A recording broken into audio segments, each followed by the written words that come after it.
I bought the diner because I was tired of working for people who did not know my name until something broke.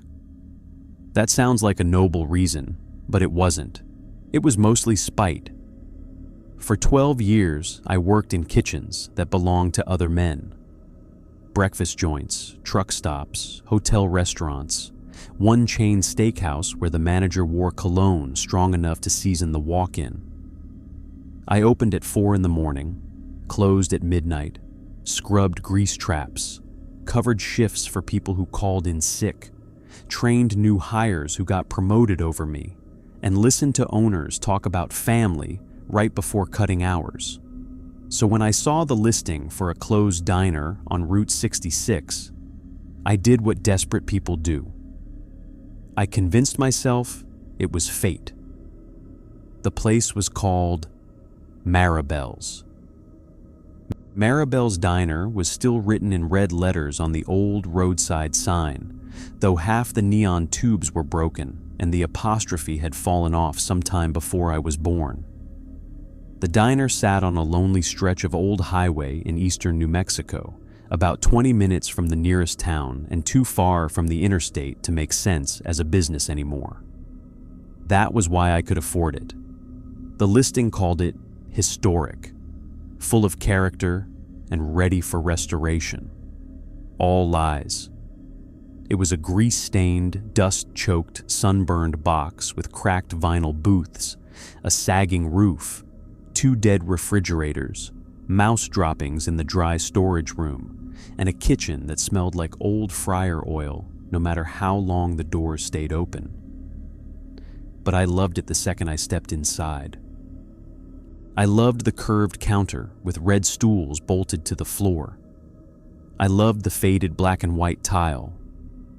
I loved the stainless pass window, the pie case, the old jukebox, the cigarette burns on the tables, the hand-painted menu board, and the long row of windows looking out at the empty highway. I even loved the silence. At least, I thought I did. The realtor, a woman named Diane, showed me the building on a Wednesday afternoon in July. She wore white jeans, boots, and a turquoise necklace, and she kept checking her phone like the diner might lock her inside if she stayed too long. "Place has been closed since 2009, she said, unlocking the front door. "Before that, open on and off, family-owned originally, then leased, then sold, then repossessed. You know how these old highway places go." I did. The interstate took the traffic. Chains took the tourists. Gas stations started selling coffee and breakfast burritos. Places like Maribel's became photo stops for people who liked rust more than food. I walked through the dining room, imagining it cleaned up. Coffee brewing, bacon on the flat top, truckers at the counter, locals complaining about eggs, travelers taking pictures of the sign, maybe live music on Friday nights, maybe pies in the case. Diane talked about zoning, septic, wiring, water rights, and restoration grants. I barely listened. The kitchen was a mess, but workable. 6-burner range, flat top, double fryer, prep table, dish pit, industrial sink, old exhaust hood, storage shelves. Then I saw the walk-in freezer. It stood in the back corner of the kitchen, behind the prep line. Big stainless door, heavy latch, old temperature gauge mounted above the handle. The gauge read -6 degrees Fahrenheit. Frowned. "Power's on." "Partially," Diane said. "Owner kept utilities active for inspections." "But the freezer works?" She looked at it, then away. "I guess." "You guess? We don't open that." I turned to her. "You don't open the freezer?" Her smile tightened. "It's in the disclosure." "No freezer access?" "It says buyer assumes responsibility for remaining equipment and contents." "Contents? Probably empty." "Probably." Diane took a step back. "The last inspection noted the freezer door was sealed from the outside." I looked closer.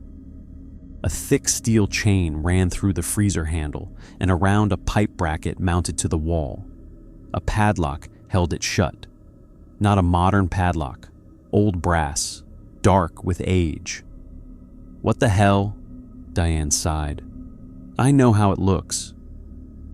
"How it looks is someone chained a freezer shut. The estate said it was for safety." "What estate?" "The previous owner passed." "Inside the diner?" "No." She said it too quickly. I looked back at the freezer. There was something taped to the door, not official paperwork. A sheet of yellowed paper under layers of clear tape, edges curled from cold and age. I wiped dust from it with my thumb. At the top, written in black marker, were the words, "Freezer rules do not remove, do not read aloud." Below, that was a numbered list. I leaned closer. Diane said, "I wouldn't. You wouldn't read it? I wouldn't read it here." "Why?" "Because this place echoes." I stared at her. She adjusted her necklace and looked toward the dining room. "Look, Mr. Vale." "Jonah." "Jonah, I sell properties. I don't explain families." "What family?" "The Bell family. Maribel Bell opened this place in 1958 with her husband. Their son ran it later, then his daughter. Then it got messy." "How messy?" Diane looked at the freezer. "The kind people don't put in brochures." I should have walked away. That was the cleanest point in the story. The place was cheap, but not free. I had not signed. I had not paid. I had not tied my name to anything. I could have thanked Diane, driven back to town, and let Maribel's rot another decade under the desert sun. Instead, I bought it. The closing took 3 weeks. During that time, I asked around about the diner. People did not want to talk about it, not at first. The man at the hardware store said the burgers used to be good, and then suddenly remembered he had inventory to check. The woman at the county office said Maribel's had history and changed the subject to property taxes. The old guy at the gas station told me to check the septic before reopening, then added, "Don't serve chili after sundown," and pretended he hadn't said it. The only person who gave me anything useful was a retired mechanic named Walt, who ran a tire shop on the edge of town. He remembered Maribel. "Hell of a cook," he said. "Made chicken fried steak big as a hubcap. Coffee tasted like battery acid, but people liked that back then." "What happened to her?" "Cancer, early 70s. "And the family kept it open?" "For a while." He leaned back in his chair and looked toward the highway, though the diner was miles away. "Her husband Dale got strange after she died, started closing early, then staying open all night, then only opening at night. Folks stopped going." "Why?" "Food changed." "Changed how?" Walt shrugged. "Meat tasted sweet." I waited for him to explain. He did not. "What about the freezer?" I asked. That got his attention. He looked at me sharply. "What about it?" "It's chained shut. It should stay that way." "Why?" "Because Dale Bell was a butcher before he was a cook, and not everything a butcher stores is meant to thaw." I laughed because I wanted him to laugh too. He didn't. "Jonah," he said, and I hated that he used my name like a warning. Some places close for business reasons. Some close because people finally stop pretending not to notice the smell. "What smell?" He looked me dead in the eye. "Sunday gravy."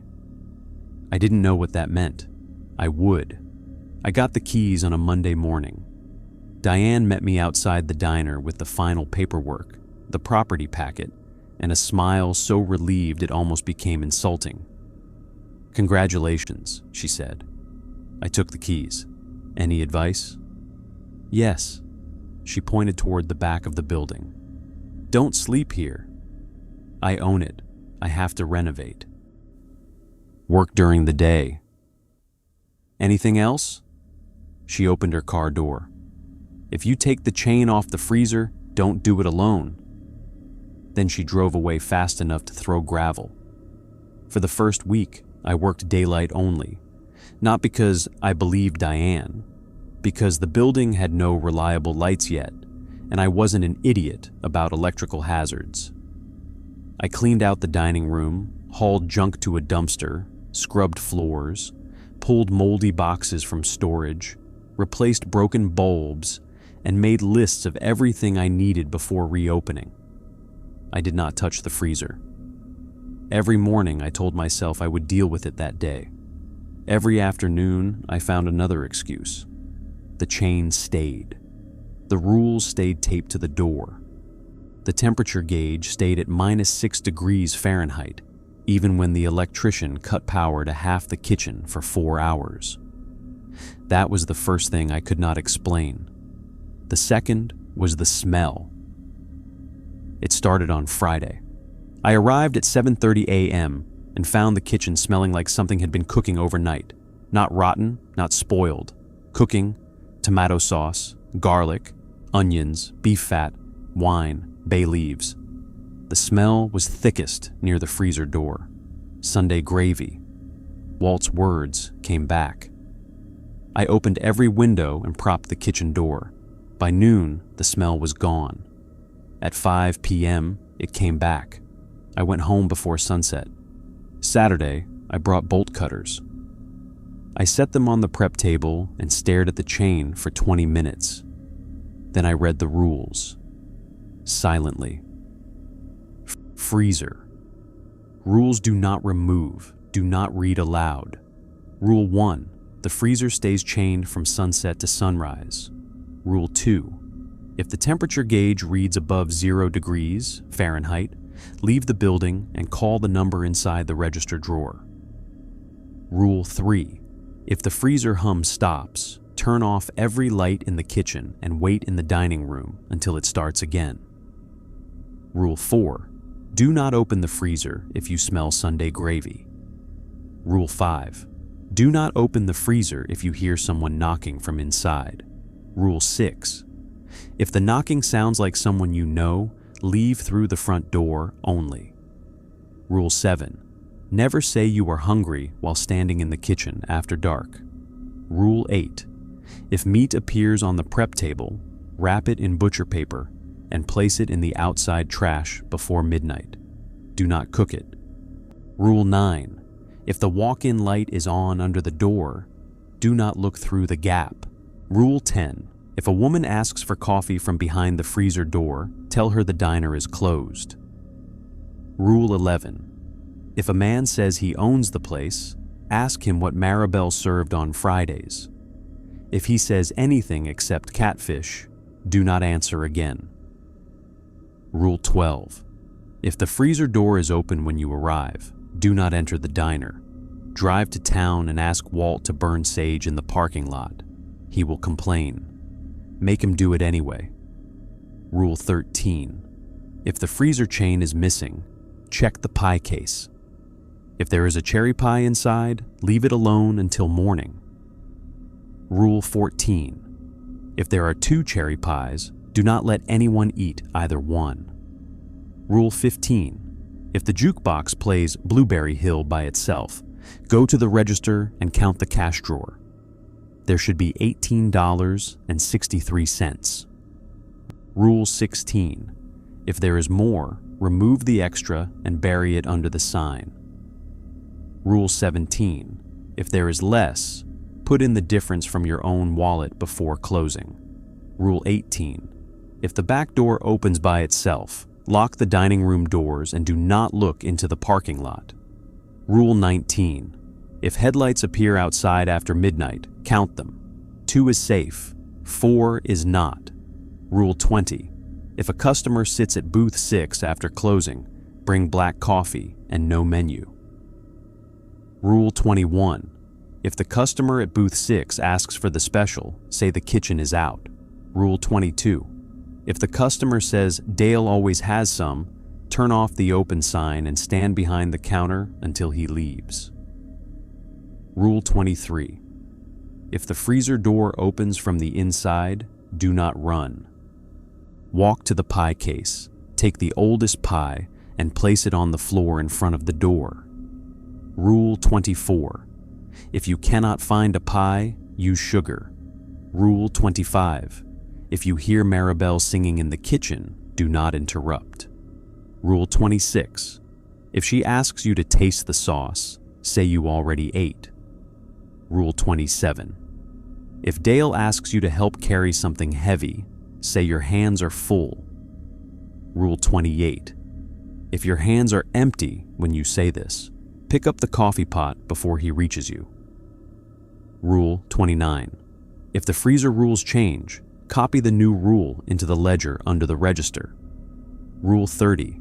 If you break a rule and survive, add what saved you. Use red ink. I finished reading with my hand still on the freezer chain. The building was quiet. The smell of Sunday gravy drifted through the kitchen.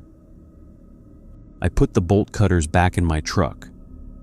That night, I did not sleep well. I kept dreaming of a woman humming behind a closed door while someone sharpened a knife on the other side. Sunday morning, I drove to Walt's tire shop. He was outside filling a tractor tire. When he saw me, he sighed. "You read it. The freezer rules." "Yep." "How did you know? Your face looks like mine did." "You've been inside the freezer?" He turned off the compressor. "No." "But you know about it." "Everybody old enough knows about it. Most people young enough think we're full of shit. That's how bad places survive." "Who wrote the rules?" "Started with Maribel." "Maribel? I thought she died before it got weird." Walt wiped his hands on a rag. "Maybe weird started before she died." "You said Dale got strange." "He did." "What did he do?" Walt looked toward town. "Dale Bell hated waste. That's what folks always said. Worked slaughterhouses, kitchens, roadside stands. Knew how to make anything edible if you cooked it long enough. After Maribel got sick, he started freezing things." "What things?" "Leftovers, meat scraps, bones for stock, then roadkill, then things people didn't ask about." My stomach turned. "People?" "I didn't say that. You implied it." "I implied what keeps me alive." I leaned against my truck. "Why hasn't anyone cleared it out?" "County tried, twice. First time, inspector opened the freezer before dawn and came out without his coat, shoes, or 3 fingers. Said it was full of hanging sides of beef. Problem was, the place had been without power 6 years. And second time? Walt's expression went flat. Second time, they sent a cleaning crew, 4 men. One came back to town driving the truck with every radio blasting old music. He parked outside the church and ate napkins until the sheriff dragged him out. I waited. The other 3? Walt shook his head. Freezer was chained again when they checked. That's impossible. Useful word doesn't apply. I looked back toward the highway. Diane told me not to open it alone. Diane sells buildings. She doesn't save fools from owning them. You're cheerful. I'm old. I pulled the folded copy of the rules from my pocket. I had written them down by hand at home. The last line bothered me most. If you break a rule and survive, add what saved you. Use red ink. Where's the ledger? Register. I haven't opened the register yet. You should. Why? Because if you own Maribel's, the place needs to know who counts the drawer. I hated that sentence. Walt saw my face. You want advice? Yes. Don't reopen. I already bought the place. Then sell it. To who? He smiled, sadly. Exactly. I left his shop with a pack of red pens, butcher paper, sage I did not ask for, and the feeling that everyone in town had been waiting for me to become someone else's problem. That afternoon, I opened the register drawer. The register was old mechanical chrome, sitting on the counter by the pie case. It took one of the small keys from the ring. When I turned it, the drawer shot out with a sharp ding that made me jump. Inside were coins, bills, old receipts, and a black ledger. The cash total was $18.63. Exactly. I did not touch it. The ledger was thick, cloth-bound, and grease-stained. The first pages were normal diner records from the 1960s. Daily sales, coffee, pie, meatloaf, catfish, burgers, chili. Then, around 1974, the handwriting changed. Dale's probably. Less neat, more pressure. Sales became counts. Booth 6, 1 coffee freezer, quiet register, correct chain, set pies, 1 cherry special, not served, night after night. Then rules appeared in the margins. Do not cook new meat. Do not let men from road eat after 1. If M sings, leave sauce alone. If freezer warm, town not safe. The entries continued through decades, written by different hands. Some I could read, some I couldn't. Some pages were stained so badly I did not want to know with what. Near the end, after 2009, entries became rare. Only a few per year. Probably owners, inspectors, trespassers, idiots. One entry from 2015 said, broke rule 4, smelled gravy, but opened latch, did not break chain. Voice inside used mom, left through front. Survived because I took cash drawer with me. Add, if chain rattles after mother voice, count drawer outside. Written under it in red ink, Rule 31. If the freezer uses a dead parent's voice, take the cash drawer outside and count it under the sign. Do not go back in until the total is $18.63. I flipped ahead. More additions. Rule 32. If flies appear in winter, burn coffee grounds in the kitchen sink. Rule 33. If booth 6 customer has no reflection in the pie case, serve coffee in a paper cup. Rule 34. If the freezer light leaks red, do not let it touch your shoes. The last written page was dated 3 years earlier. No name, just initials. DC. Entry. Chain missing at arrival. 1 cherry pie in case. Left alone until morning. Freezer shut at sunrise. Pie gone. Survived. No new rule. I wondered if DC was Diane. At 4:30 p.m., I decided to leave before sunset again. That was the plan. Lock up, drive to town, come back in the morning. I had no reason to spend the night there. No reason except pride. And the fact that the diner had started to feel like it was waiting for me to be afraid of it. At 5:15, the back door opened by itself. I was in the dining room, wiping dust from the counter. I heard the kitchen door swing. Then the back door hinges. A gust of hot desert air moved through the diner. Rule 18. If the back door opens by itself, lock the dining room doors and do not look into the parking lot. I froze. The front windows looked out at the parking lot. I was facing them. I shut my eyes immediately. The parking lot was in front of me, back door behind me, dining room doors to my left. I kept my eyes down and walked to the front entrance. Through my peripheral vision, I saw something outside, a shape near the gas pumps. Old pumps, non-functional. I did not look. I turned the front door lock, then the side dining room door, then the emergency exit. All locked. From the parking lot, a car horn honked. Once, twice, 3 times. I did not look. A man outside called, "You open?" No. I walked behind the counter and crouched below window level. The kitchen back door slammed shut. The diner went quiet. At 5:40, the jukebox played by itself. I knew the song before the first line. Blueberry Hill. Rule 15.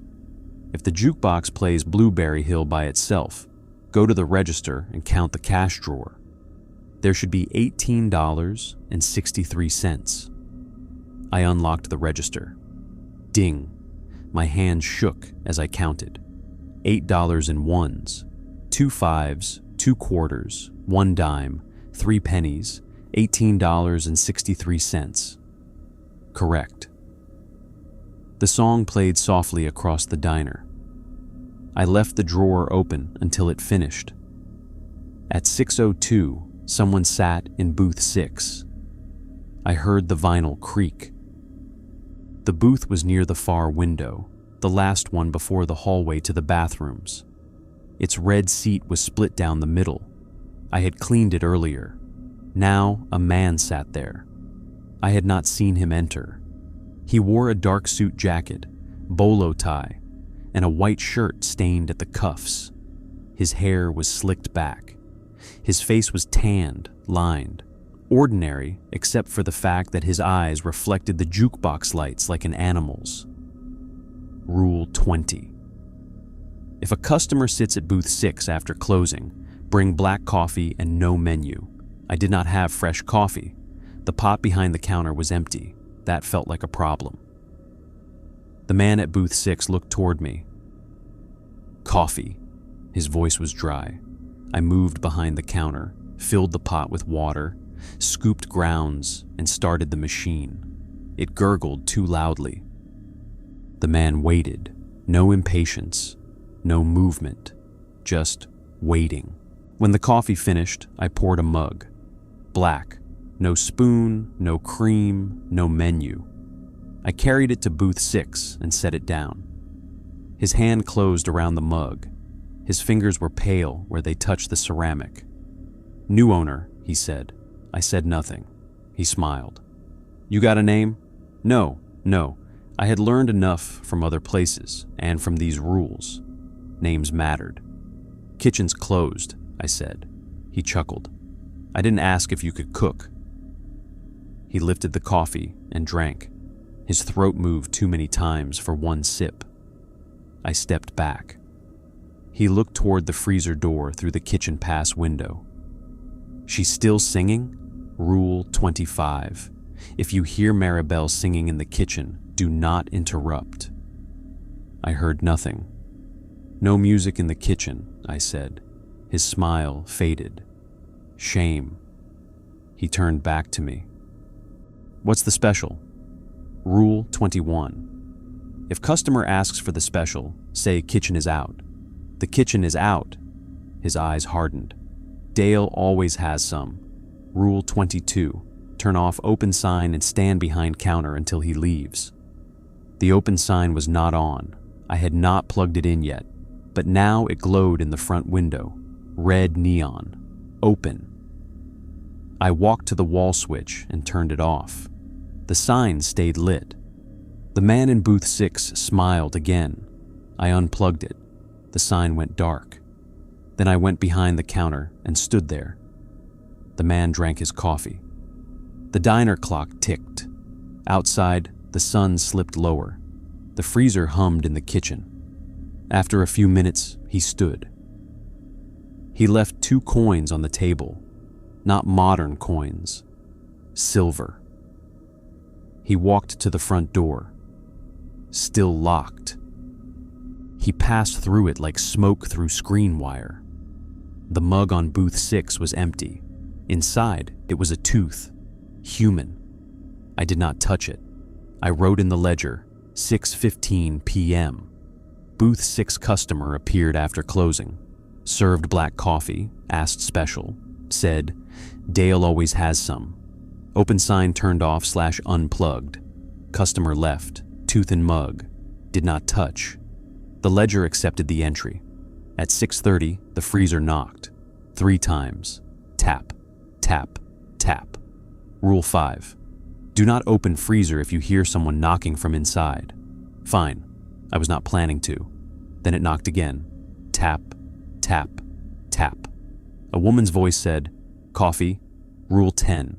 If a woman asks for coffee from behind the freezer door, tell her the diner is closed. I stood at the kitchen entrance. The diner is closed. The freezer hummed. The woman laughed softly. It was not an evil laugh. That made it worse. It sounded tired, warm, like a waitress at the end of a long shift. "Dale never closed for me," she said. I did not answer. The smell of Sunday gravy filled the kitchen. Rule 4. Do not open the freezer if you smell Sunday gravy. The chain rattled. Once, twice. Then something heavy struck the door from inside. The padlock held. The woman behind the door began humming. A song I did not know. Rule 25. If you hear Maribel singing in the kitchen, do not interrupt. So that was Maribel. I stood there, silent, while she hummed behind the chained freezer door, and the entire diner filled with the smell of sauce, beef, garlic, and something sweet underneath. At 7:05, meat appeared on the prep table, not all at once. I blinked, and it was there, a slab wrapped in old butcher paper, tied with twine, dark red stains spreading through the bottom. Rule 8. If meat appears on the prep table, wrap it in butcher paper and place it in outside trash before midnight. Do not cook it. I already had butcher paper on the shelf. Of course I did. I wrapped the whole package without opening it, using 3 layers. It was cold through the paper, hard in places, soft in others. The outside trash was behind the diner. But Rule 18 had said, if back door opens by itself, lock dining room doors and do not look into parking lot. It did not say, never leave. Still, sunset was coming. I carried the wrapped meat through the back door, keeping my eyes on the dumpster. The desert air was hot and still. Behind me, from inside the freezer, Maribel kept singing. I opened the dumpster. It was empty, not normal empty, scrubbed clean. At the bottom lay a white plate, knife and fork beside it, waiting. I dropped the wrapped meat into the dumpster and slammed the lid. Something inside knocked back. I did not run. I walked inside. At 7:30, the freezer hum stopped. Rule 3. If freezer hum stops, turn off every light in kitchen and wait in dining room until it starts again. I turned off the kitchen lights, one by one, overhead fluorescents, prep light, hood light, back hall. The kitchen went dark except for the faint glow of sunset through the back door window. I went to the dining room and waited behind the counter. The hum was gone. Without it, the diner felt too big. I could hear the building settling, the neon sign ticking as it cooled, the wind pressing dust against the windows. Then I heard breathing from the kitchen, wet, deep, not human. The freezer door clicked, not open, just latch pressure. The chain rattled. A man's voice said, "Help me carry something heavy. Rule 27. If Dale asks you to help carry something heavy, say your hands are full. My hands were empty. Rule 28. If your hands are empty when you say this, pick up the coffee pot before he reaches you." I grabbed the coffee pot. My hands are full. A shadow moved in the kitchen doorway, tall, broad, a man in a butcher's apron. I could not see his face. He stopped at the edge of the dining room. "You own my place." I held the coffee pot so tightly my fingers hurt. No answer. He took one step. "What did Maribel serve on Fridays?" Rule 11 was if a man says he owns the place, ask him what Maribel served on Fridays. He had asked me. Wrong direction. I decided procedure still mattered. "What did Maribel serve on Fridays?" I asked. The shadow stopped. "Meatloaf," he said. Wrong. "Anything except catfish. Do not answer again." I said nothing. The shadow's head tilted. "I asked you something. No answer. The freezer hum started again. The kitchen lights flickered on by themselves. The shadow was gone. The coffee pot in my hand was full, not with coffee, with blood. I set it carefully in the sink and did not pour it out. Not until sunrise, I decided. I did not know why. At 8 o'clock, I tried to leave. The front door would not open. I unlocked it. The bolt turned. The handle moved. The door stayed shut. Outside, the parking lot lights flickered on. Headlights appeared on the highway. Not a car, 4 headlights, 2 pairs side by side, approaching slowly along Route 66. Rule 19. If headlights appear outside after midnight, count them. 2 is safe. 4 is not. It was not after midnight, but 4 was 4. I stepped away from the window. The headlights turned into the parking lot. A long black car rolled past the windows. Old, low, too long. The kind of car you see in funeral processions. It stopped in front of the diner. 4 headlights burning. The driver door opened. No one got out. The rear passenger door opened. Inside the diner, the freezer chain fell off. It hit the kitchen floor with a sound like a judge's gavel. The freezer door opened from the inside. Rule 23. If the freezer door opens from the inside, do not run. Walk to the pie case, take the oldest pie, and place it on the floor in front of the door. I walked to the pie case. It had been empty all week. Now there was 1 cherry pie inside. Rule 13 had said if chain missing, check pie case. 1 cherry pie, leave alone until morning. But Rule 23 said if freezer door opens from inside, take oldest pie and place it before door. Rules were arguing. The freezer door was open. The cherry pie was the only pie. Maybe oldest by default. I opened the case. The pie was warm, fresh, the crust golden, filling glossy red. It smelled sweet, buttery, perfect. My stomach growled. Rule 7. Never say you are hungry while standing in the kitchen after dark. I was not in the kitchen. I said nothing anyway. I took the pie. The dining room lights flickered. From the kitchen came slow footsteps. Bare feet on tile. Not Dale's heavy boots. Not Maribel's soft voice. Something else. I carried the pie toward the kitchen. At the pass window, I saw the freezer door wide open. Darkness inside. Not freezer shelves. Not metal walls. A dark room beyond.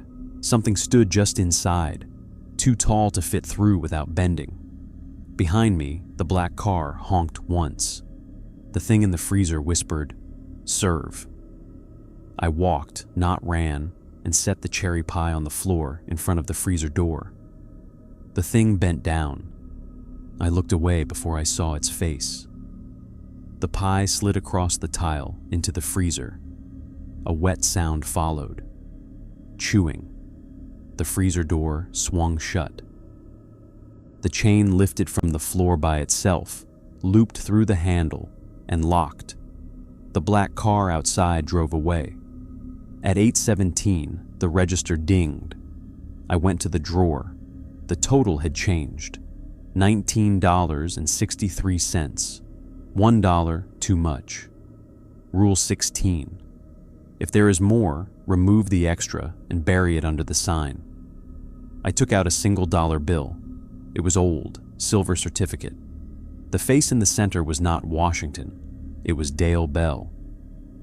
I took a trowel from the storage room, went outside without looking toward the highway, and buried the bill under the Maribel sign. When I came back in, the freezer rules had changed. A new line appeared at the bottom, written in red ink. Rule 35. If 4 headlights arrive before midnight, feed the open freezer 1 whole pie before the passenger steps out. Do not let the car door close empty. Rule 29. If freezer rules change, copy the new rule into the ledger under the register. I copied it by hand. At 9 o'clock, I sat at the counter with the ledger open, the red pen beside it, the coffee pot full of blood in the sink, the tooth still in the mug at booth 6, and the smell of Sunday gravy thick in the walls. The freezer hummed steadily. The chain held. The diner looked almost normal. That was when the front door opened. Not unlocked. Opened. The little bell above it rang. A woman stepped inside. She wore a red waitress uniform, white apron, and sensible shoes. Her hair was pinned up. Her face was tired, kind, and pale. She looked around the dining room like she had not seen it in a very long time. Then she looked at me. "You bought Dale's place," she said. I knew who she was before she smiled. Maribel Bell walked to the counter, sat down, and folded her hands. "Good," she said. "Then you can help me close it." Maribel Bell sat at the counter like she had every right to be there. And maybe she did. She wore a red waitress uniform with white piping around the collar, the kind you see in old photographs of diners from the 50s and 60s. Her name tag was pinned over her heart. Maribel. The letters were chipped but readable. She had dark hair streaked with gray, pinned up neatly, and a face that looked warm at first glance. The kind of face that would make a trucker call her sweetheart and mean it respectfully. The kind of face that remembered regular orders. The kind of face that could make burnt coffee taste like home because she was the one pouring it. But her skin was too pale, not dead pale, freezer pale. The kind of pale meat gets when it has been wrapped too long and thawed wrong. She folded her hands on the counter and looked at me. "You bought Dale's place," she said. "Good, then you can help me close it." The freezer hummed behind me. The chain held. The kitchen smelled like Sunday gravy, cherry pie, coffee, blood, and cold metal. I stood behind the counter with my hand still near the ledger and tried to remember which rules applied. Rule 25. If you hear Maribel singing in the kitchen, do not interrupt. She was not singing now. Rule 26. If she asks you to taste the sauce, say you already ate. She had not asked. Rule 10 was for a woman asking for coffee from behind the freezer door. She was not behind the door anymore. There was no rule for Maribel sitting at the counter after walking through the front door that had opened by itself. That was how the diner got you. The rules made you think they covered the danger. They didn't. They covered what someone else had lived through. Maribel looked toward booth 6. The mug was still there. The tooth inside it rested against the stained ceramic like a little white seed. She sighed. "He's been back." I did not answer. Her eyes moved back to me. Smart. The word made me think of Walt saying bad places survive because young people think old people are full of it. Maribel tapped the counter lightly with one finger. "Coffee?" I stayed still. She smiled faintly. "I'm asking for it from this side of the freezer." That almost made me laugh. Almost. But nothing in that diner had earned casual conversation. I took a clean mug from under the counter and poured coffee from the fresh pot, not the one in the sink. I served it black. No sugar. No cream. She wrapped both hands around the cup. Steam rose around her face. For a moment, she looked almost alive. "Thank you," she said. I said nothing. She drank. The freezer hummed. Outside, the old Route 66 sign clicked softly in the night air, one dead neon tube trying to remember electricity. Finally, I asked, "What are you?" Maribel did not look offended. She looked tired. Depends who's asking. I own the diner. No, she said. You bought the building. That answer landed badly. What's the difference? She glanced toward the freezer. You're learning. I looked at the ledger. What did Dale put in there? Her face changed. Not dramatically, just enough that the warmth drained out of it. What he couldn't let go of. People? Eventually, my mouth went dry. Eventually? Dale hated waste before he hated people. That was always his excuse. Bones for stock, trim for sausage, old meat for chili. He could turn anything into something sellable.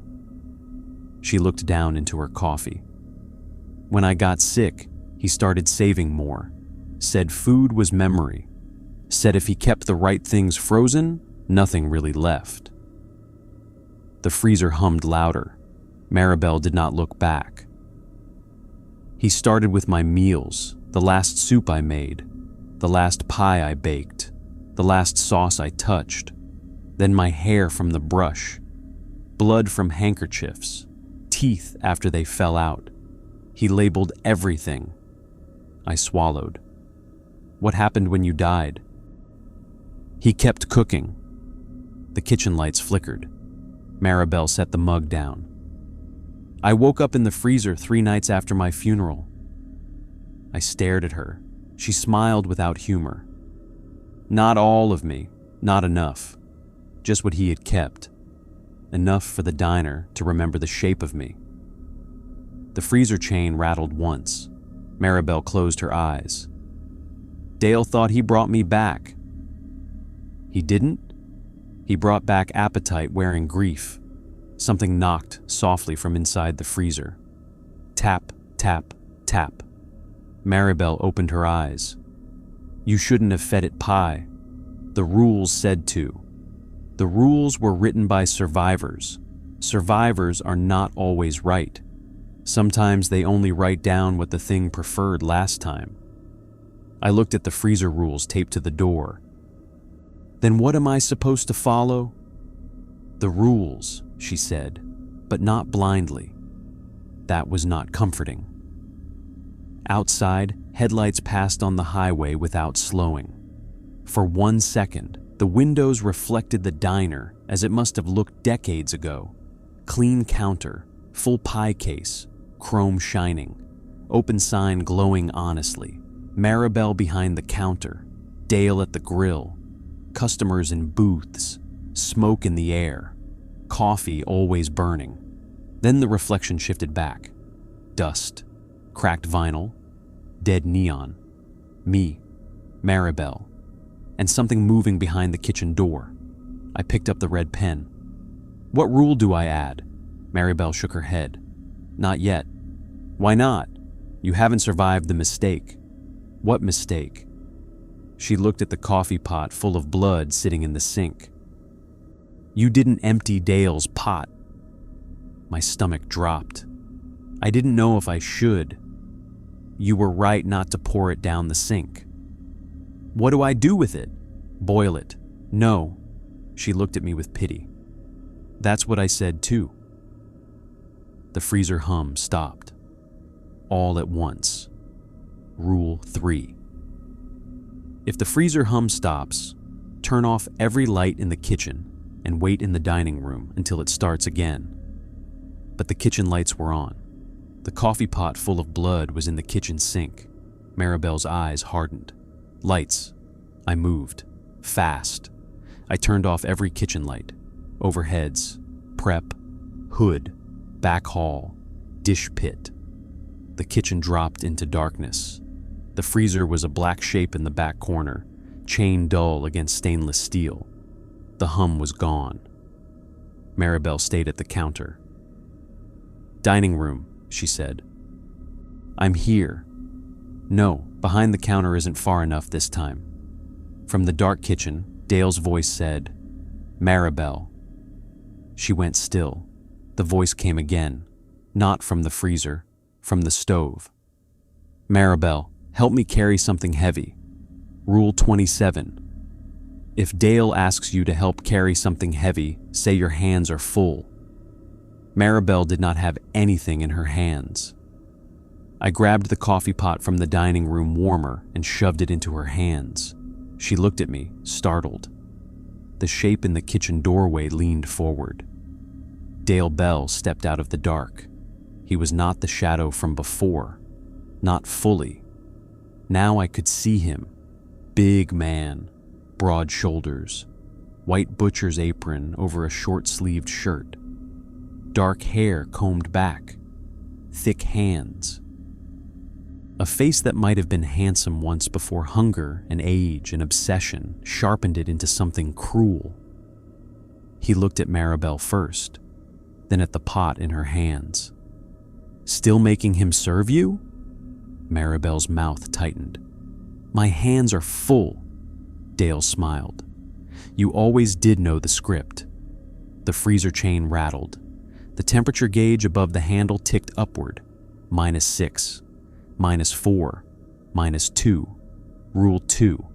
If the temperature gauge reads above 0 degrees Fahrenheit, leave the building and call the number inside the register drawer. The needle crept towards 0. Maribel saw it. "Register," she whispered. Dale stepped farther into the dining room. No calls.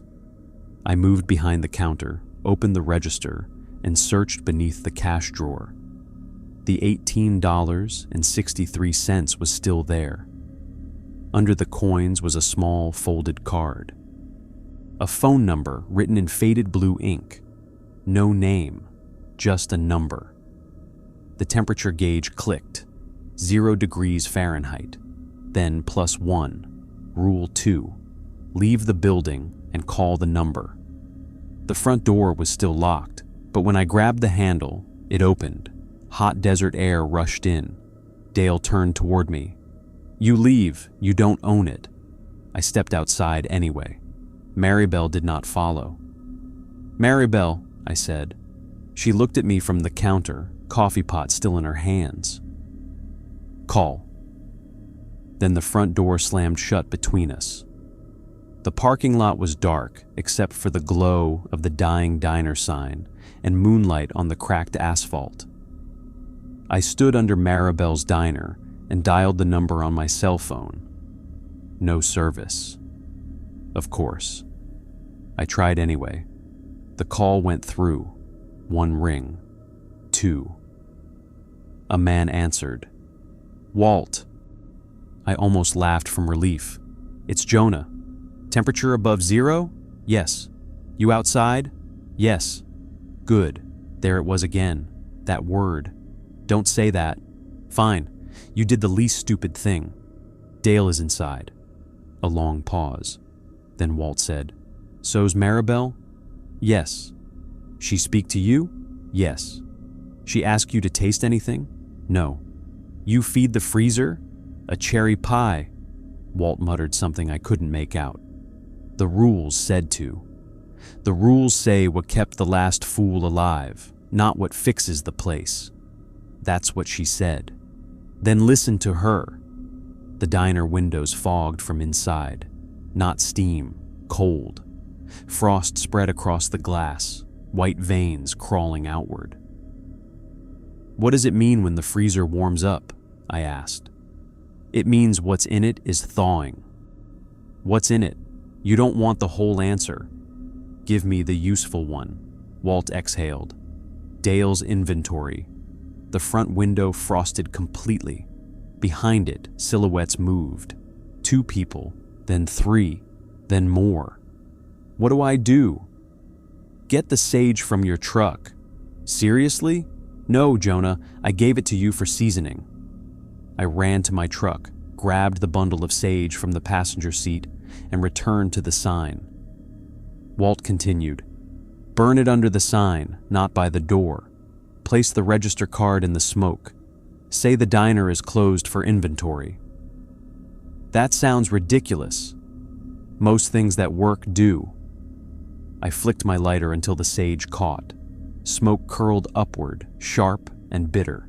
I held the card in it and said, "The diner is closed for inventory." The neon sign above me buzzed. Half the broken tubes flickered red. Inside the diner, someone screamed. Not Maribel. Dale. Walt said, "Again. The diner is closed for inventory." The front door shook. Something slammed into it from the inside. The frost on the windows cracked. Walt said, "Again, and this time mean it like you own the place." I looked at the deed in my mind.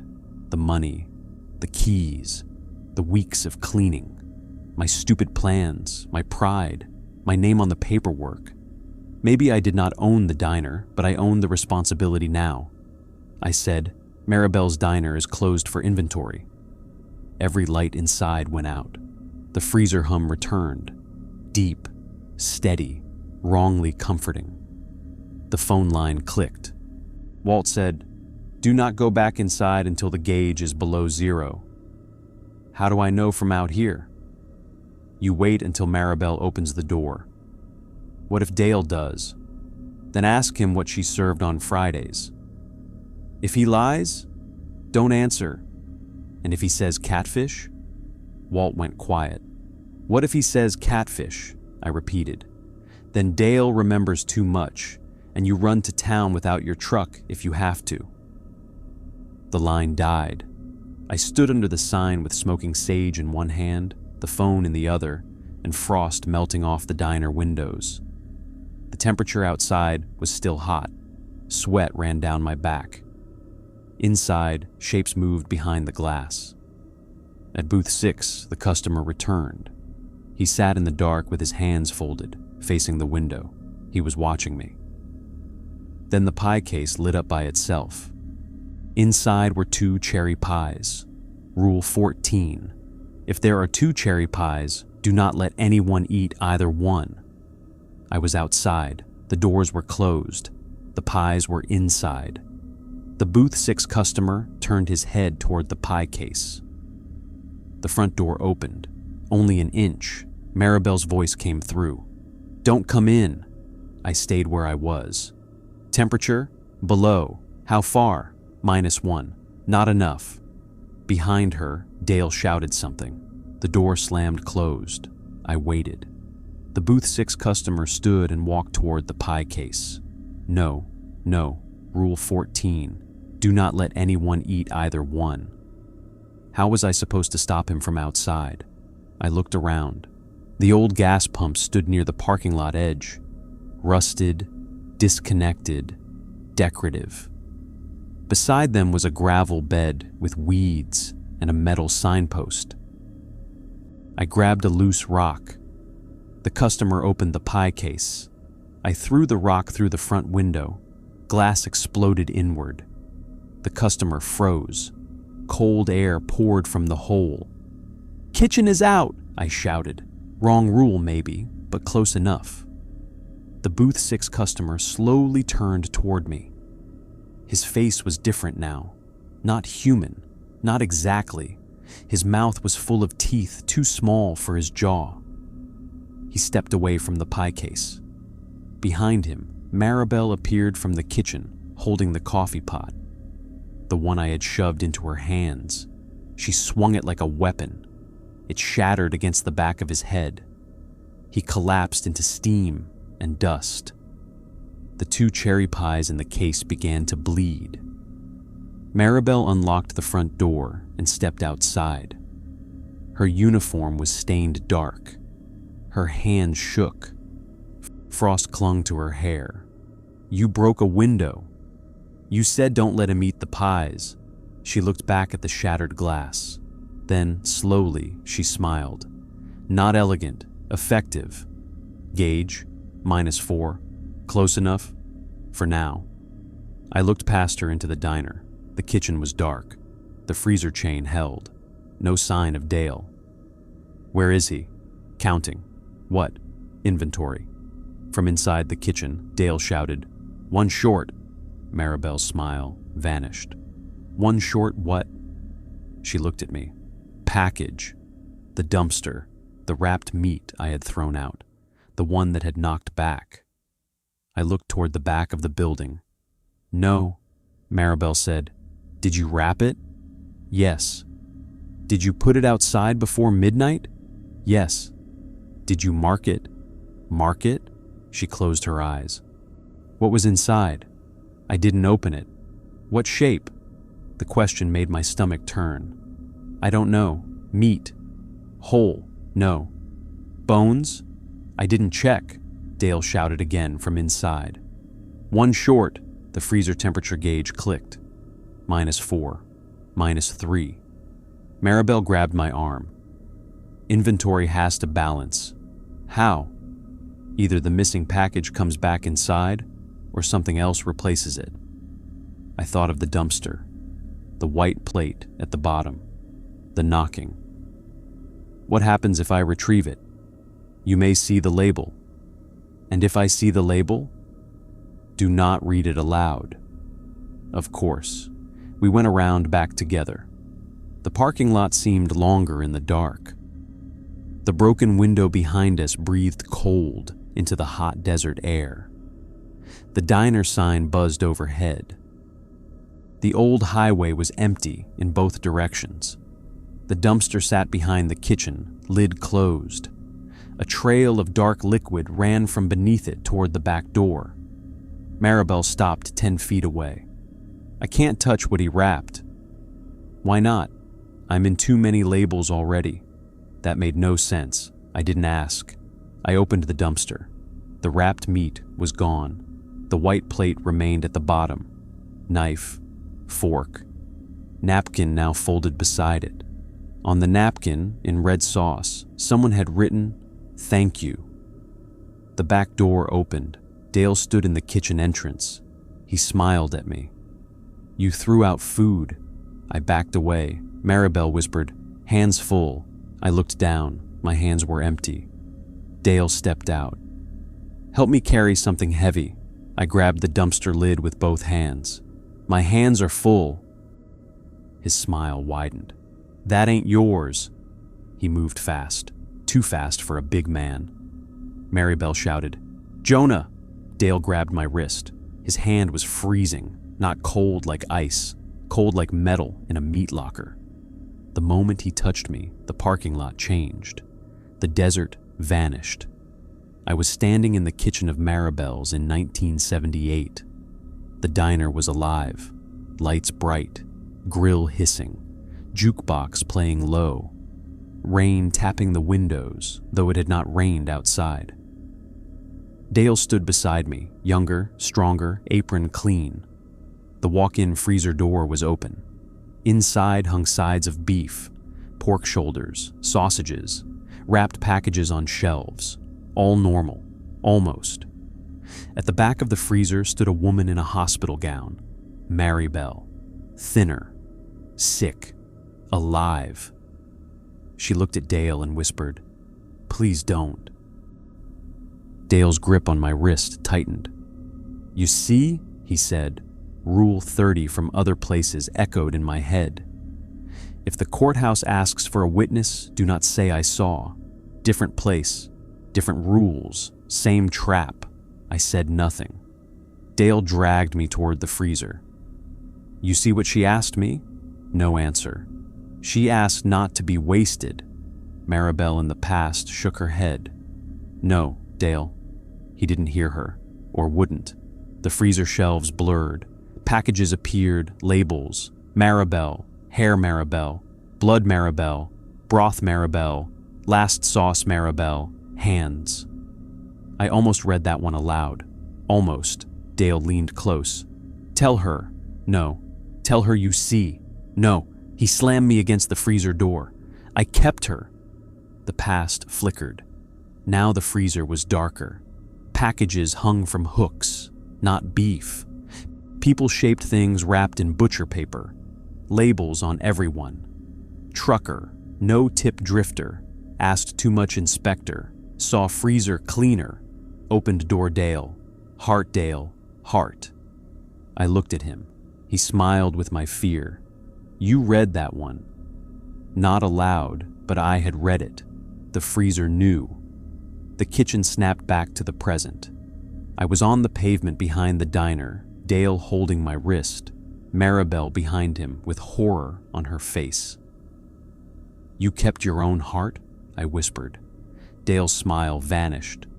Maribel gasped. I had said it aloud. The back door slammed shut. The freezer chain rattled from inside. Dale released me and staggered.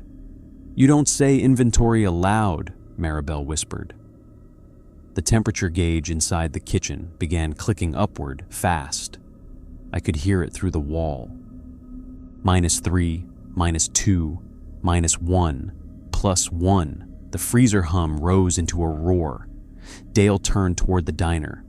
"No." For the first time, he sounded afraid. Maribel grabbed my sleeve. "Run to the front." "What about you?" "Front." We ran. Behind us, the back door exploded open. Cold poured out across the parking lot, frosting the asphalt. Something inside the freezer began knocking. Not 3 taps, dozens, hundreds, every package, every label, every piece of inventory Dale had kept.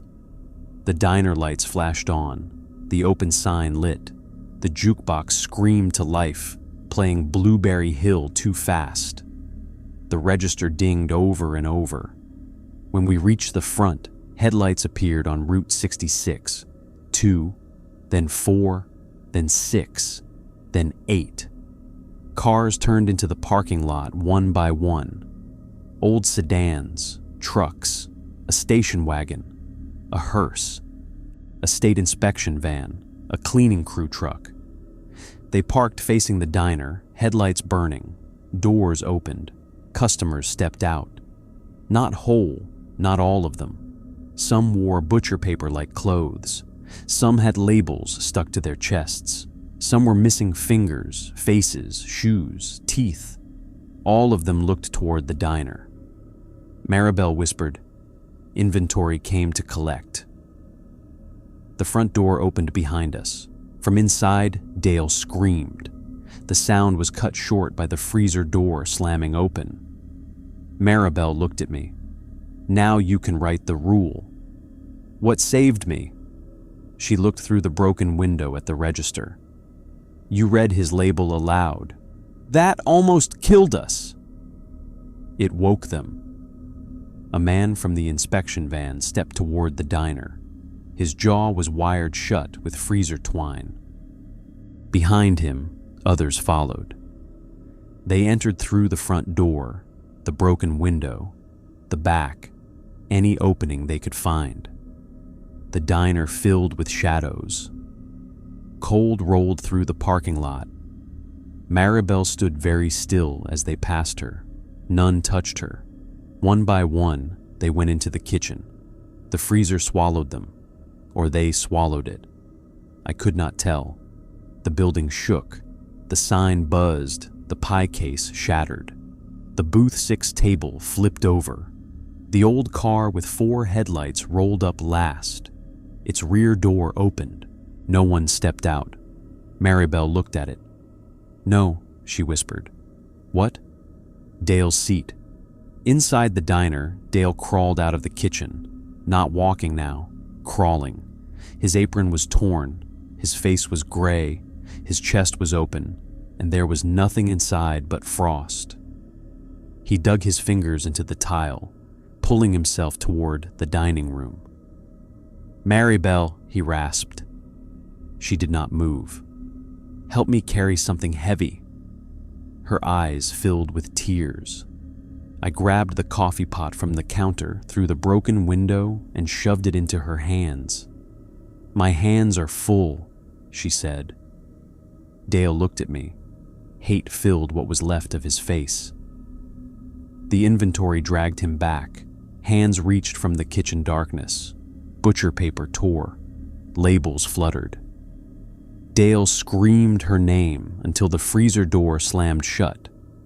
The chain lifted, wrapped around the handle, locked. The temperature gauge dropped.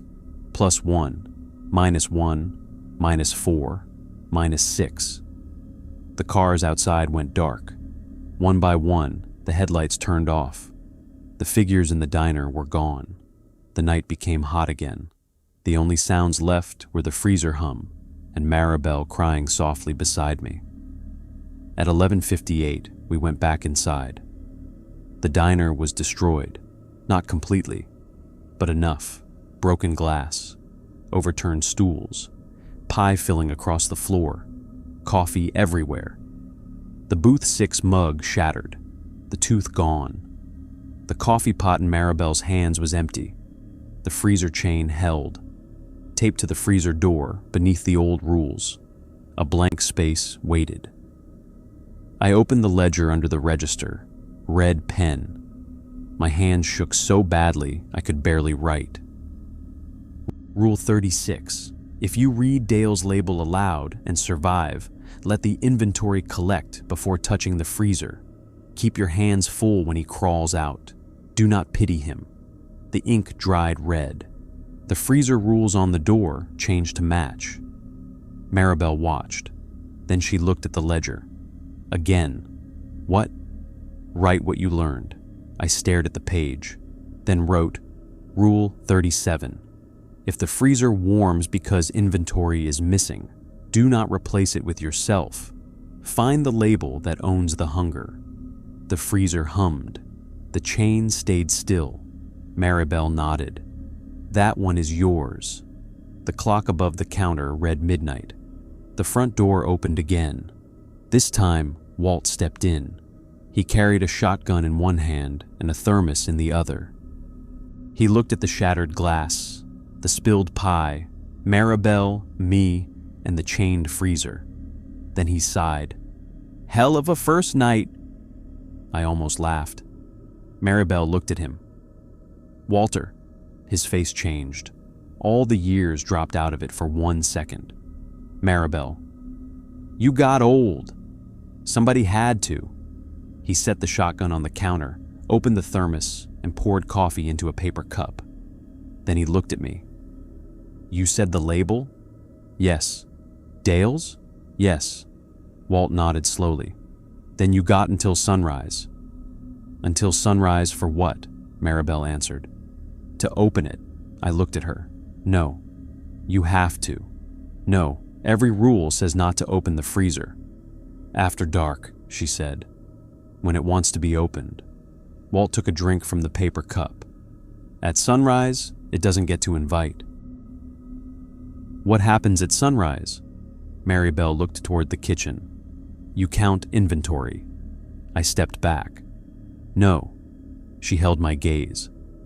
If Dale's heart is still in there, he'll grow back around it. Walt added. And next time he won't fall for you reading the label. Things like him don't make the same mistake twice. The freezer hummed. Steady, patient, like it was sleeping. I looked at the rule sheet. Rule 1. The freezer stays chained from sunset to sunrise. Sunrise was 6 hours away. The chain stayed on until then. But sunrise meant unchaining, opening, counting. I had bought the building, not the diner, not yet. Maribel walked behind the counter like she remembered every step. She picked up the ledger and turned pages until she found a blank one near the back. Then she wrote a list. Not rules. Inventory categories: heart, hands, voice, teeth, names, special, owner. She stopped at the last word. Owner? I asked. She looked at me. Dale thought owning a place meant everything inside belonged to him. And you? I think owning a place means deciding what it is allowed to keep. Outside, Route 66 stretched empty beneath the stars. Inside, the freezer hummed behind a locked chain. Walt sat at the counter with his shotgun and bad coffee. Maribel Bell stood beneath the broken pass window, dead and not dead, waiting for sunrise. And from inside the freezer, very softly, something began counting down from $18.63. The counting came from inside the freezer. Not loud, not like a person standing behind the door speaking clearly. It was low and steady, under the hum of the compressor, under the buzz of broken neon, under Walt's breathing and Maribel's silence. $18.63. Then again, $18.62. The temperature gauge above the freezer handle held at -6 degrees Fahrenheit. The chain was locked. The padlock was cold enough that frost had formed around the brass. Walt set his paper cup down. "Don't let it reach 0. My mouth went dry. "What happens at 0? He looked at Maribel. She did not look away from the freezer. "At 0, she said, "Dale balances the drawer." The voice inside continued. $18.61. I looked toward the register. The drawer was still open. The money inside sat exactly where I had counted it earlier. 8 ones, 2 fives, 2 quarters, 1 dime, 3 pennies, $18.63. "What does that mean?" I asked. Walt stood and picked up the shotgun. "It means he starts looking for change." "Change as in money?" Maribel's expression did not change. "As in pieces." The freezer counted again. $18.60. I stepped behind the counter and stared into the register drawer. The cash looked normal. Old, greasy, worn soft from hands that had been gone for decades. But when I reached toward it, Maribel caught my wrist. "Don't remove any yet. I thought the drawer has to stay exact." "It does, until sunrise." "So, I just let it count down?" "No," Walt said. "You make coffee." I stared at him. "What?" "Coffee. Black, full pot." "Why?" "Because Dale never counted while Maribel was serving." Maribel nodded once. "Busy diner beats hungry diner." That made no sense. Then again, nothing that had kept me alive so far made sense until after it worked. I moved to the coffee station with hands that would not stop shaking.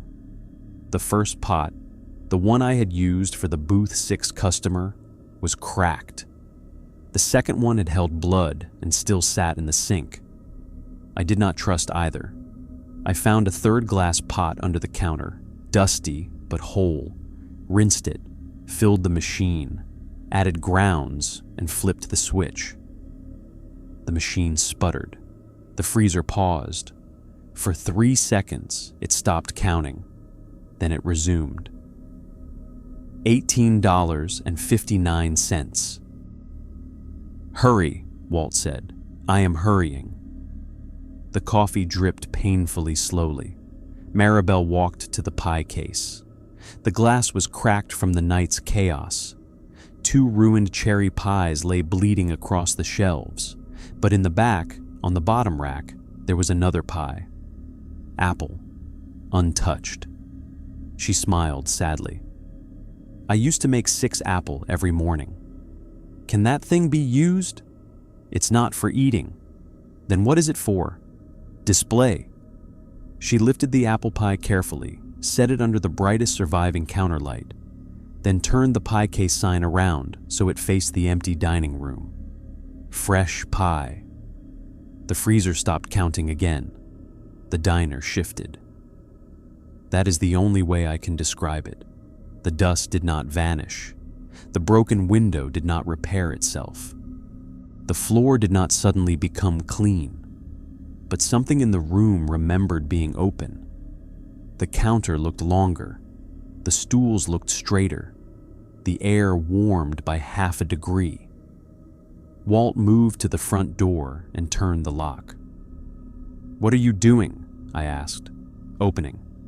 "No, not for them," he said. "For us." He flipped the deadbolt, opened the front door, and stood beside it with the shotgun. The night outside was empty. No headlights, no cars, no wind. Just Route 66 and the sign buzzing overhead. Maribel stepped behind the counter and picked up a clean towel. Then she looked at me. "If anyone comes in before sunrise, you do not seat them." "What do I do?" "Ask whether they have already paid. And if they say yes, tell them the drawer is closed. And if they say no, Tell them breakfast starts at 6. The coffee finished brewing. The smell spread through the diner. Burnt, bitter, perfect. The freezer voice faded until it was barely audible. $18.58. Maribel poured a cup and set it on the counter. Then another, then another. Black coffee in a row. No customers, no orders, just service. Walt nodded toward me. Keep the place moving. So we did. For the next hour, the three of us pretended the diner was open. I wiped counters already wiped raw. Maribel poured coffee into cups nobody touched. Walt walked the floor, checking booths, looking out windows, pretending to be a night regular who had nowhere better to be. Every few minutes, I opened and closed the register without touching the money. Ding. Drawer out. Drawer in. Ding. Busy diner beats hungry diner. The freezer did not stop counting, but it slowed. By 2 a.m., it had reached $17.92. At 2:30, someone knocked on the front window. A woman stood outside in a nurse's uniform from another decade. White cap, white shoes, red cardigan over her shoulders. She looked exhausted. Walt raised the shotgun slightly. She smiled through the broken window. I already paid. I remembered Maribel's words. The drawer is closed, I said. Her smile disappeared. I paid Dale. The drawer is closed. She looked past me toward the kitchen. He said I could take some home. No. Her face pressed closer to the glass. Her teeth clicked together. Just a pound. Walt stepped forward. Breakfast starts at 6. The woman looked at him. For a second, something like recognition crossed her face. Walter? His grip tightened on the shotgun. Breakfast starts at 6, he repeated. The nurse turned away from the window and walked toward the road. She vanished before reaching the shoulder. The freezer counted. $17.88. Maribel stared after the nurse. June Harper, she whispered. She took care of me near the end. What happened to her? Maribel's expression hardened. Dale said she came by for leftovers. None of us spoke after that. At 3:10, the jukebox clicked.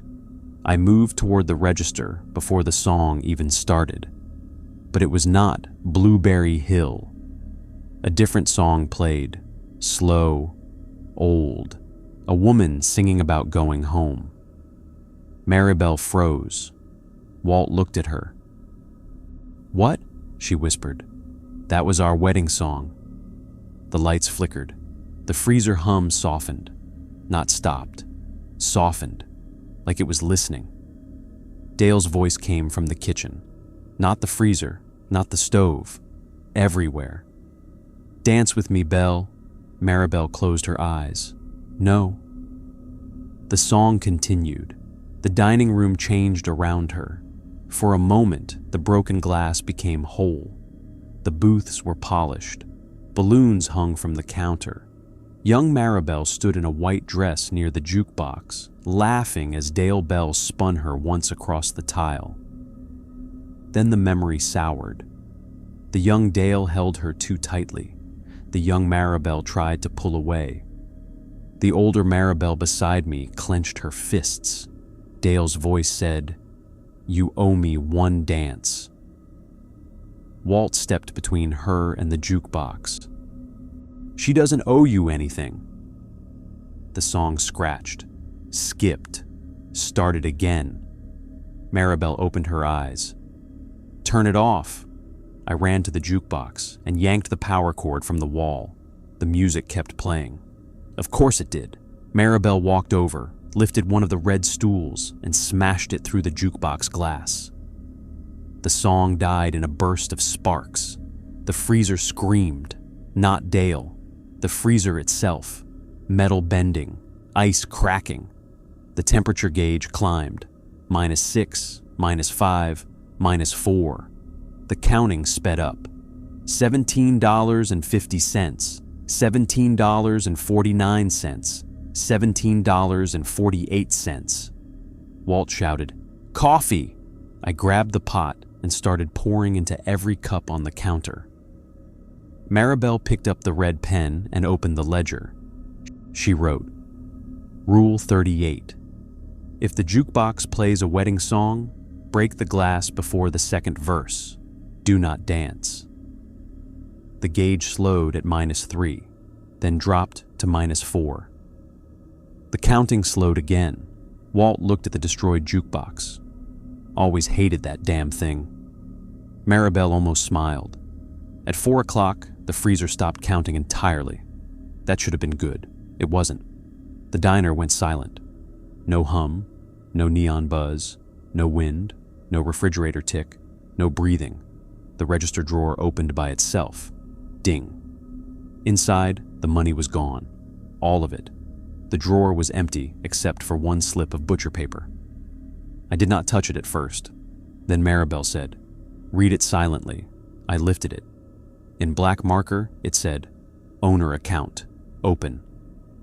Below that, balance due, 1 heart. I looked toward the freezer. Dale's heart, or mine, or both. Walt swore. Maribel's face went pale in a new way. "He's changing the drawer," she said. "How?" "He can't balance inventory anymore, so he's turning ownership into debt." I looked at the deed papers stacked behind the counter, the ones I had brought in earlier while cleaning. My name was on them. Jonah Mercer. The diner knew it. It probably knew from the sale records, from Diane, from the county, from the stupid forms I had signed with hope in my chest. "What do I do?" Maribel looked at the ledger. "You correct the account." "How?" "You didn't buy the freezer. I bought the building." "You bought the building," she said. "Not the inventory." Walt pointed to the register. "Write it." I opened the ledger to a blank page. The pen hovered over the paper. "What exactly?" Maribel's voice shook, but it stayed clear.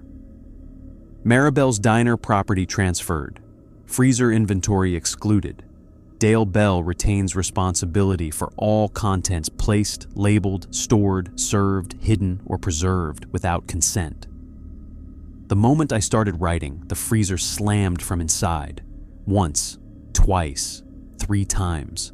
The chain held. I kept writing. "Current owner rejects inventory debt. Current owner claims no meat, no label, no special, no heart stored before transfer." The lights flickered. The back door opened. Rule 18. Lock dining room doors and do not look into parking lot. Walt moved to the front doors and locked them. I kept my head down and wrote, "Current owner agrees to close diner for inventory at sunrise." The pen stopped. The ledger would not let me write more. Maribel leaned over the page. "Add my name." "No." "Jonah." "No. If I'm not on the correction, Dale will say I belong to inventory."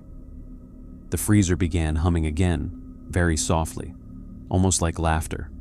I swallowed and wrote, "Maribel Bell is not inventory." The diner lights went out. Every booth filled at once. People sat in the dark, not fully visible. Shapes, customers, inventory, victims, memories, all facing the counter. The booth 6 customer sat in his place, head split where Maribel had struck him. The nurse sat near the window. 3 men in stained work clothes sat by the pie case. A state inspector sat at the counter with blue lips. Others I did not know filled the room, and in the kitchen doorway stood Dale Bell. His chest was still open, empty. He smiled anyway. "You don't get to name what's mine." Maribel stepped forward. "I was never yours." Dale looked wounded. That made me angrier than if he had looked monstrous. "You were my wife. I was Maribel." The customers in the booths whispered her name. Not hungry now, remembering. Maribel. Dale's face twisted. The freezer door behind him opened. Not all the way, just a crack. Cold spilled around his legs.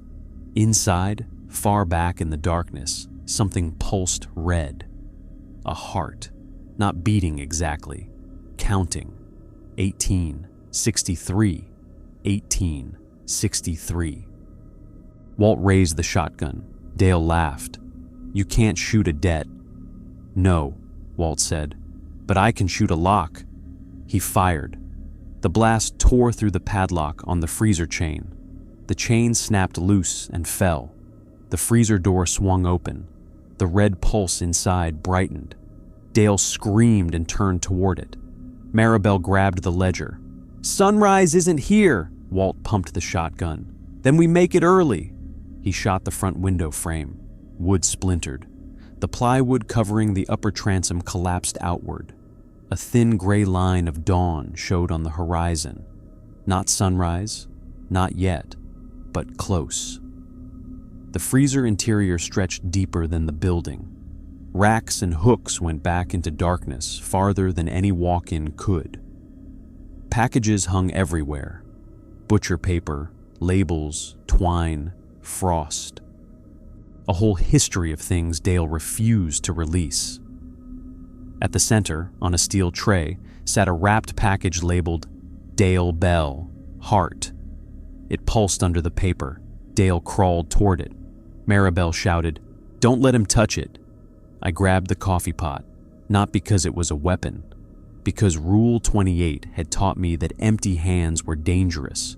My hands were full. I ran into the kitchen. Cold hit me like a wall. My breath turned white. The floor froze under my shoes.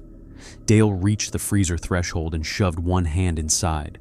The packages began whispering. Names, orders, complaints, last words, hungry prayers. I forced myself not to read labels. Dale dragged himself toward the tray. I swung the coffee pot with both hands. It shattered across his wrist. Hot coffee and glass exploded over him. He screamed. Maribel rushed past me, picked up the steel tray with Dale's heart package, and carried it out of the freezer. The whole diner shook. Dale grabbed her ankle. "Belle!" Walt fired again, not at Dale, at the freezer ceiling. A pipe burst overhead, not coolant, water. It sprayed down over the open freezer, over the packages, over Dale, over the floor. The red heart package steamed in Maribel's hands. "Outside!" Walt shouted. We ran. Maribel carried the heart. I carried the ledger. Walt backed out last with the shotgun, firing once more into the freezer darkness as something inside reached for him with too many hands. We burst through the front door into the parking lot. Dawn had spread pale and thin over the desert.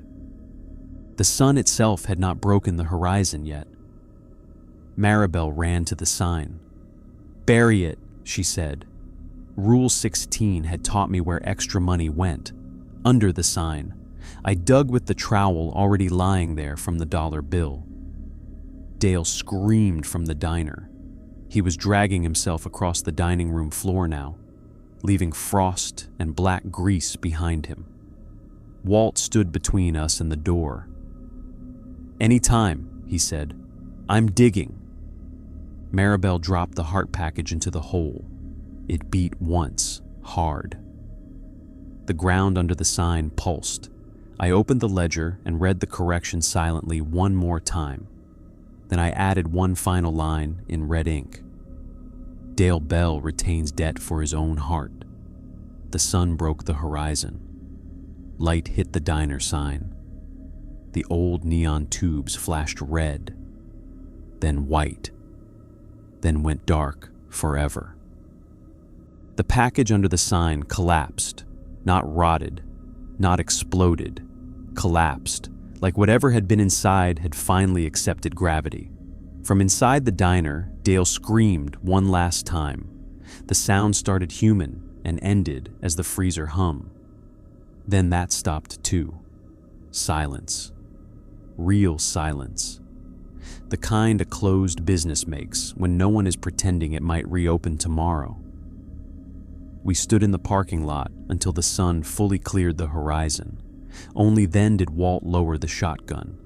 Only then did Maribel let herself breathe, though I did not know if she needed to.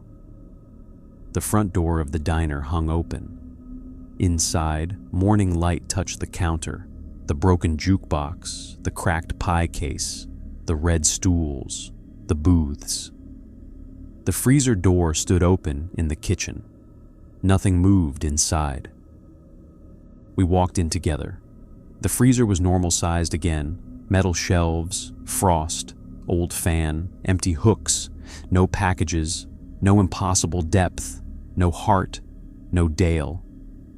On the floor in front of it lay the chain, snapped padlock, and a pile of labels with no meat attached. Maribel picked one up. Maribel, hands it turned to dust between her fingers. Another. Maribel, voice dust. Maribel, last sauce dust. She started crying again, but quietly this time. Not frightened, not trapped, just grief finally allowed to be grief. The register drawer was open. Inside was $18.63. Exactly. The ledger sat on the counter where I had left it. Under my last red line, new writing had appeared. Not Dale's, not mine. Maribel's, maybe. Rule 39. At sunrise, if inventory is empty and the drawer is correct, remove the freezer rules and close the account. I looked at Maribel. Do I remove them? She nodded. My hand shook as I peeled the taped rules from the freezer door. They came away easily, too easily for tape that had been there for years. Underneath, the stainless steel was clean. No rust, no frost, no scratches, just a freezer door. I carried the rules to the parking lot. Walt brought the sage. Maribel brought the ledger. We burned the rules under the sign. The laminated sheet curled, blackened, and finally caught. Smoke rose straight up into the morning air. No voices came from it. No knocking, no singing. When the last corner burned, the ledger snapped shut by itself. The register drawer closed. Ding. Maribel stood beneath the dead sign and looked at the diner. For the first time, she looked old. Not freezer old, human old. Tired in a way the dead should be allowed to be. "What happens to you now?" I asked. She smiled, faintly. "I think I finally get to stop opening." Walt took off his cap. "Maribel." She looked at him. "You still take your coffee like tar?" He laughed once, and it broke halfway. "Yeah. Good." She stepped toward him and kissed his cheek. His eyes filled. Then she walked back into the diner. Not toward the freezer, toward the dining room. She went behind the counter, picked up a towel, wiped one clean circle into the stainless steel, and hung the towel neatly on the rail. Then morning light passed through her. For a second, she was younger. Red uniform bright. Hair dark. Smile tired, but real. Then she was gone. The diner stayed quiet. Walt and I did not speak for a long time. Eventually, he cleared his throat. "You still want to reopen?" I looked at the broken window, the destroyed jukebox, the shattered pie case, the torn freezer chain, the shotgun holes, the water across the kitchen floor, and the old sign that would never glow again. "No," he nodded. Smart. I almost told him not to say it. Instead, I let it go. The county investigation was easier than it should have been. Walt called a cousin who knew a deputy who knew exactly how much not to ask about Maribel's. The official report said vandalism, structural damage, electrical hazard, and possible contamination of old commercial refrigeration equipment. The health department condemned the kitchen. Insurance denied almost everything. because the building had been insufficiently secured. That was fine. Some losses are worth not appealing. I sold the stainless equipment that could be salvaged. I sold the booths to a man restoring a themed bar in Arizona. I sold the sign to no one. The sign stayed. I had the freezer removed in daylight by a crew from 3 towns over. Walt stood outside with Sage and a shotgun the whole time. The workers complained about the smell, even though the freezer was empty. When they loaded it onto the truck, I checked the inside one last time. No shelves, no labels, no frost. On the back wall, scratched into the metal, were 3 words: "Not for storage." I left them there. The truck hauled it away. I never asked where it ended up. A month later, I went back to Maribel's one final time. Not to reopen, not to restore, to lock it properly. The windows were boarded, the kitchen was stripped, the counters were bare, the register was gone, the pie case was gone. The jukebox glass still glittered in cracks in the floor because I could never get all of it out. The only thing left was the ledger. I had planned to burn it. I even brought lighter fluid, but when I opened it, all the rules were gone. Every page after Maribel's early sales records was blank. No Dale, no inventory, no freezer rules, no red ink. Just one entry written on the last page, closed for good. Below, it was a total: $18.63. I buried the ledger under the sign with the ashes of Dale's heart. Then I locked the door and left the keys on Walt's counter. He didn't ask what I wanted him to do with them. He just put them in an old coffee can labeled "Bad Ideas" and changed the subject. I moved 2 states over after that, back into kitchen work, believe it or not. A breakfast place this time. Normal freezer, normal walk-in, normal rules, label your prep, rotate stock, wash your hands, clock out before overtime. The first week, the walk-in compressor stopped during a dinner rush. Everyone else groaned because it meant losing product. I nearly passed out. I still don't like freezers. I don't like cherry pie. I don't like old jukeboxes. I never say I'm hungry in a kitchen after dark, even if everyone laughs at me for it. And if I ever open a register and the drawer has exactly $18.63, I leave. A few months ago, Walt sent me a photograph. No note. Just a picture of the old Maribel sign at sunset. The diner building behind it was gone. Not burned, demolished, cleared down to concrete and dirt. The sign still stood by the road, but someone had painted over the old name. Not professionally. White paint over red letters. Only 3 words remained. Diner closed. No specials, I called Walt. He answered on the first ring. You saw it? Yeah. Figured you should know. Anything happen? Not since. Do you still smell gravy? He was quiet for a second. Only on Sundays. My stomach turned. Walt. Relax. Town church does potluck now. Mrs. Alvarez makes the sauce. Don't joke. I'm not. Neither of us spoke for a while. Then he said, softer, It's quiet, Jonah. Good. He laughed. I did too, eventually. I still think about Maribel sometimes. Not as a ghost. Not exactly. As a woman who built a diner on a lonely road and fed people until the man who loved her turned love into storage. That is the thing nobody tells you about haunted places. They are not always haunted by death.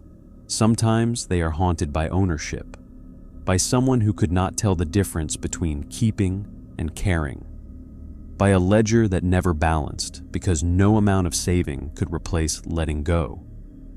So if you ever buy an old diner on Route 66, check the freezer before you sign. If the door is chained, leave it chained. If rules are taped to it, read them silently. If you smell Sunday gravy after dark, do not open anything. If a woman asks for coffee from behind the door, tell her the diner is closed. If a man says he owns the place, ask what Maribel served on Fridays. The answer is catfish. If he says anything else, do not speak again. If meat appears on the prep table, throw it out before midnight. If the register plays games, keep the drawer at $18.63. If booth 6 wants the special, the kitchen is out. And if the freezer ever warms above 0, get outside and call Walt. He will complain. Make him answer anyway. Because some doors do not keep cold in. They keep hunger out. And some inventories should never be counted by the living.